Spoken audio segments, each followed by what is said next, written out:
Halo Guru Kebanggaan Indonesia, kita bertemu lagi pada pelatihan pemecahan masalah dan perbaikan berkelanjutan. Di video kedua ini, kita akan membahas mengenai langkah-langkah perbaikan berkelanjutan.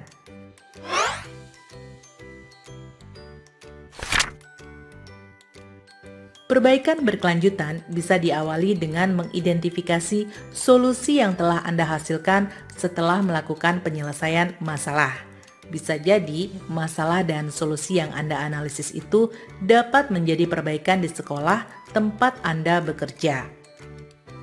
Setelah Anda mengidentifikasi solusi yang dapat menjadi sebuah ide perbaikan, selanjutnya Anda dapat menindaklanjutinya dengan menggunakan metode siklus PDCA atau plan, rencanakan, do, kerjakan, cek, periksa, dan act, tindak lanjuti.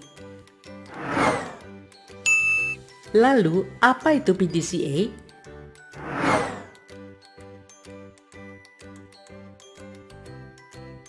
PDCA merupakan model pengelolaan yang dikembangkan oleh Edward Deming berdasarkan cetusan Walter Shewhart untuk perbaikan proses maupun individu secara berkelanjutan. Oleh karena itu, siklus PDCA juga dikenal sebagai siklus Deming, siklus Shewhart, atau siklus kendali.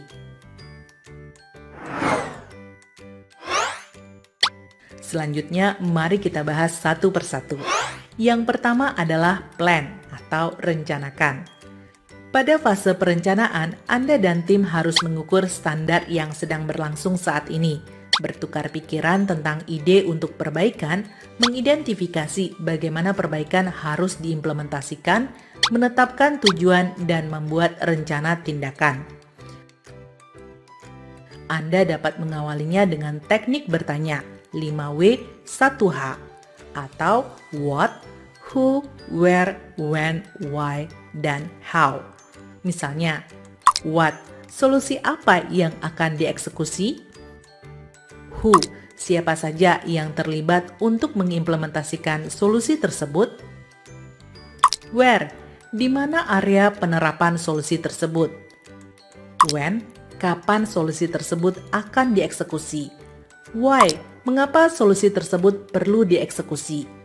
How, bagaimana cara mengaplikasikan solusi tersebut agar tepat sasaran? Dengan menjawab pertanyaan-pertanyaan tersebut, Anda akan lebih mudah menyusun perencanaan implementasi atau rencana kerja. Selanjutnya adalah do atau kerjakan. Pada tahap do, Anda dan tim yang terlibat dengan proyek ini harus mengimplementasikan rencana yang telah dibuat di langkah plan atau rencanakan.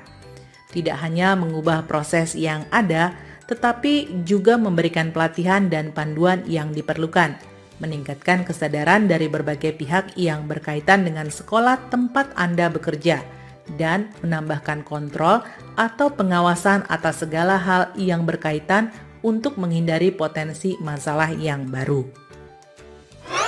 Kemudian, cek atau periksa.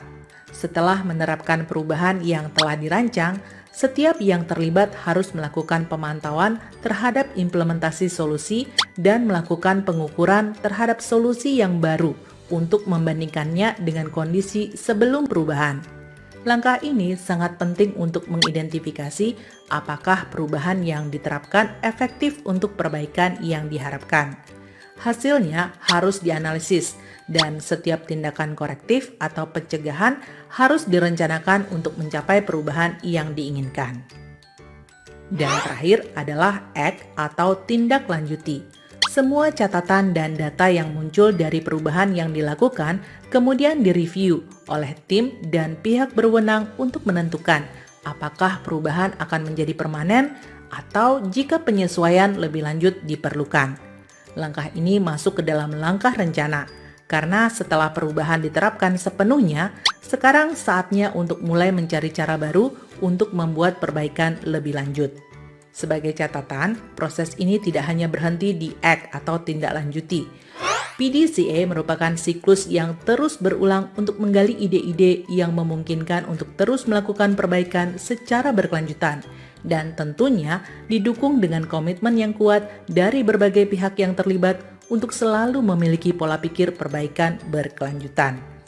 Nah, untuk memahami lebih dalam mengenai PDCA ini, mari kita terapkan pada sebuah contoh kasus berikut, yaitu penerapan PDCA untuk peningkatan kualitas mengajar di sebuah sekolah.